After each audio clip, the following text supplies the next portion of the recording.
नमस्कार। आज हम पंडित गरीबदास जी पुरोहित जी के एक लेख के आधार पर भगवान शिव के परम तत्व पर एक गहन चर्चा कर रहे हैं। जी। कोशिश रहेगी कि शिव के मूल स्वरूप, उनकी जो अलग अलग अभिव्यक्तियां हैं, शिक्षाएं हैं और उनके महत्व से जुड़े मुख्य बिंदुओं को समझें। बिल्कुल, चलिए शुरू करते हैं। तो सबसे पहले शिव का ये परम तत्व। लेख कहता है परमात्मा ब्रह्म का स्वरूप। हाँ, असल में शिव का जो निराकार निर्गुण रूप है वही परमात्मा ब्रह्म है। इसे सत्य कहा गया है, मतलब जो कभी नष्ट न हो, अविनाशी। अविनाशी। हाँ, फिर ज्ञान यानी अखंड चैतन्य, अनंत मतलब जो हर जगह है, सर्वव्यापी, और आनंद ऐसा सुख जिसका कोई अंत नहीं, कोई परिणाम नहीं। अच्छा, ये तो हुआ उनका मूल निराकार रूप। पर फिर ये ब्रह्मा विष्णु महेश त्रिगुणात्मक त्रिमूर्ति का क्या संबंध है इससे? देखिए, महादेव ही अपनी शक्तियों को 3 गुणों के आधार पर सत्व, रज, तम इनमें व्यक्त करते हैं।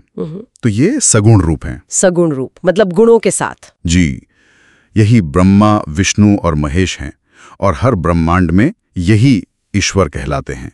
ये मूल महादेव से अलग नहीं हैं, बस उनकी शक्तियों की अभिव्यक्ति हैं। अच्छा, तो जैसे ब्रह्मा में सृष्टि करने की शक्ति। हाँ, उनमें आध्यात्म और अधिदेव शक्ति प्रमुख है। महेश में अधिभूत और अधिदेव, जिससे वो ज्ञान देते हैं, संहार करते हैं। और विष्णु में अधिभूत और आध्यात्म शक्ति, वो पालन करता है, देव शक्ति के केंद्र हैं। तो ये एक ही तत्व की अलग अलग भूमिकाएं हैं, आप कह सकते हैं। ये स्पष्ट हुआ।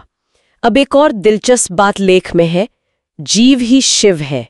ये सुनने में जितना सरल लगता है उतना है नहीं शायद। ये अद्वैत का सिद्धांत है, मतलब आत्मा और परमात्मा मूल रूप से एक ही है। एक ही है? हाँ, जब आत्मा कर्मों के बंधन में फंस जाती है, माया में लिप्त हो जाती है, तब उसे जीव कहते हैं। अच्छा। लेकिन जैसे ही वो कर्मों का असर, वो वासना खत्म होती है, तो वो वही आत्मा अपने असली शिव स्वरूप में लौट आती है, मुक्त हो जाती है। तो बंधन ही फर्क पैदा करता है। बिल्कुल, जैसे लेख में उदाहरण दिया है धान और चावल का। हाँ, वो उदाहरण। धान पर छिलका है, वो जीव जैसा है। छिलका उतरा तो चावल बन गया शिव स्वरूप। है तो चीज एक ही। ये उदाहरण सच में बहुत अच्छा है, समझने में आसानी होती है। चलिए आगे बढ़ते हैं। पितरों को शिवजी ने जो उपदेश दिया था धर्म और भाव शुद्धि पर, जी, हुआ ये कि पितरों ने चिंता जताई कि भाई धर्म का लोप हो रहा है, नैतिक मूल्यों में गिरावट आ रही है। हाँ, ये चिंता तो आज भी प्रासंगिक लगती है। बिल्कुल। तो शिव ने उन्हें ढाढ़स बनाया, कहा डरो मत, श्रद्धा रखो, और सबसे जरूरी बात बताई, भाव शुद्धि। भाव शुद्धि यानी मन की पवित्रता, नियत। हाँ, इरादे की शुद्धता। शिव कहते हैं कि ये सबसे ऊपर है। इतना ऊपर के लेख में लिखा है इससे असत कर्म भी सत धर्म बन सकता है। ये कैसे? ये थोड़ा कंफ्यूजिंग नहीं? हाँ, ये समझने वाली बात है। शिव का तर्क है कि कर्म का बाहरी रूप गौण है, मुख्य उसके पीछे का भाव।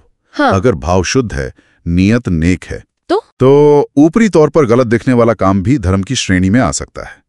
जैसे शास्त्रों में यज्ञ के लिए जो पशु बलि विधान है, उसे सही भाव से करने पर अधर्म नहीं माना गया। अच्छा, और अगर भाव गलत हो तो अच्छा दिखने वाला काम भी अधर्म हो सकता है। इसीलिए कहा गया कि धर्म की गति बहुत सूक्ष्म है, उसे समझना आसान नहीं। धर्म की गति सूक्ष्म है, गहरी बात है। शिव ने इसे अपनी न्यामिका शक्ति भी कहा है। जी, वो शक्ति जो सृष्टि में संतुलन बनाए रखती है। इसी सनातन धर्म के 4 पाद स्तर भी बताए, साधारण, विशेष, असाधारण और आपद धर्म। अच्छा, चलिए अब देवताओं वाले प्रसंग पर आते हैं। उन्होंने भी शिव से उनके स्वरूप के बारे में पूछा था। हाँ, देवताओं ने पूछा है कि आप कौन हैं, आपका वास्तविक स्वरूप क्या है? तो शिव ने क्या जवाब दिया? उन्होंने कहा, मैं ही एकमात्र तत्व हूं, सर्वव्यापी हूं, नित्य भी हूं, अनित्य भी। नित्य और अनित्य दोनों? इसका क्या मतलब? वाह, वो शाश्वत, हमेशा रहने वाले भी हैं और समय समय पर रूप बदलने वाले भी। उन्होंने कहा, दिशाएं, वेद, तत्व, ये जो प्रकाश है, सब मैं ही हूं, मुझसे अलग कुछ है ही नहीं। वाह। और उन्होंने अपने नामों का अर्थ भी समझाया, जैसे रुद्र, ईशान, महेश्वर। जी, रुद्र का अर्थ बताया, वो तत्व जो केवल गहरे ज्ञानी ऋषि ही समझ सकते हैं। ईशान, जो देवताओं का भी नियमन करते हैं, उन्हें अनुशासन में रखते हैं। और महेश्वर, महेश्वर, जो भक्तों पर कृपा करके उन्हें आत्मज्ञान देते हैं। तो ये नाम उनके अलग अलग कार्य, अलग अलग शक्तियों को दिखाते हैं। ये सब सुनकर तो लगता है कि शिव तत्व वाकई बहुत गहरा है। हाँ। और एक आखिरी महत्वपूर्ण बात, शिव और विष्णु में अभेद। हाँ, ये बहुत ही जरूरी शिक्षा है।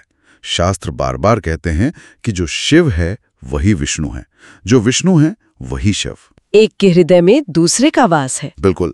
इनमें भेद करना, मतलब एक को बड़ा या दूसरे को छोटा समझना, ये शास्त्रों के अनुसार ठीक नहीं है, अनुचित है। ऐसा करने वाले पर न शिव प्रसन्न होते हैं न विष्णु। जी हाँ, वेद बुद्धि रखने वाले से दोनों ही अप्रसन्न रहते हैं। तो फिर कुल मिलाकर हम कह सकते हैं कि भगवान शिव का तत्व इतना गहन है, इतना विशाल, कि उसे पूरी तरह शब्दों में बांधना शायद संभव ही नहीं। सही कहा। जैसे पुष्पदंत ने भी अपने स्तोत्र में कहा है कि इसे पूरी तरह लिख पाना असंभव है। लेकिन मुख्य संदेश ये है कि परमात्मा एक ही है। हम उसे शिव कहें, विष्णु कहें या किसी और नाम से पुकारें, उपासक को रूपों में भेद नहीं देखना चाहिए। बिल्कुल। जिसमें श्रद्धा हो, जिसमें मन लगे, उसी रूप की निष्ठा से उपासना करनी चाहिए।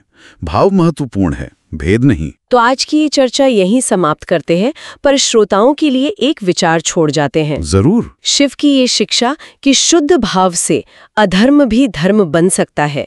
आज के इस जटिल समय में जहां सही गलत की रेखाएं कई बार धुंधली रखती हैं, ये नैतिकता और हमारे कर्मों के परिणामों के बारे में हमें क्या सोचने पर मजबूर करती है। ये वाकई सोचने वाली बात है। भाव की शक्ति और कर्म का सिद्धांत। इस पे विचार जरूर कीजिएगा। धन्यवाद। धन्यवाद। नमस्कार। आज हम पंडित गरीबदास जी पुरोहित जी के एक लेख के आधार पर भगवान शिव के परम तत्व पर एक गहन चर्चा कर रहे हैं। जी। कोशिश रहेगी कि शिव के मूल स्वरूप, उनकी जो अलग अलग अभिव्यक्तियां हैं, शिक्षाएं हैं और उनके महत्व से जुड़े मुख्य बिंदुओं को समझें। बिल्कुल। चलिए शुरू करते हैं। तो सबसे पहले शिव का ये परम तत्व। लेख कहता है परमात्मा ब्रह्म का स्वरूप। हाँ, असल में शिव का जो निराकार निर्गुण रूप है वही परमात्मा ब्रह्म है। इसे सत्य कहा गया है, मतलब जो कभी नष्ट न हो, अविनाशी। अविनाशी। हाँ। फिर ज्ञान यानी अखंड चैतन्य। अनंत मतलब जो हर जगह है, सर्वव्यापी। और आनंद ऐसा सुख जिसका कोई अंत नहीं, कोई परिणाम नहीं। अच्छा, ये तो हुआ उनका मूल निराकार रूप। पर फिर ये ब्रह्मा विष्णु महेश त्रिगुणात्मक त्रिमूर्ति का क्या संबंध है इससे? देखिए, महादेव ही अपनी शक्तियों को 3 गुणों के आधार पर सत्व, रज, तम इनमें व्यक्त करते हैं। तो ये सगुण रूप हैं। सगुण रूप मतलब गुणों के साथ। जी, यही ब्रह्मा विष्णु और महेश हैं, और हर ब्रह्मांड में यही ईश्वर कहलाते हैं। ये मूल महादेव से अलग नहीं है, बस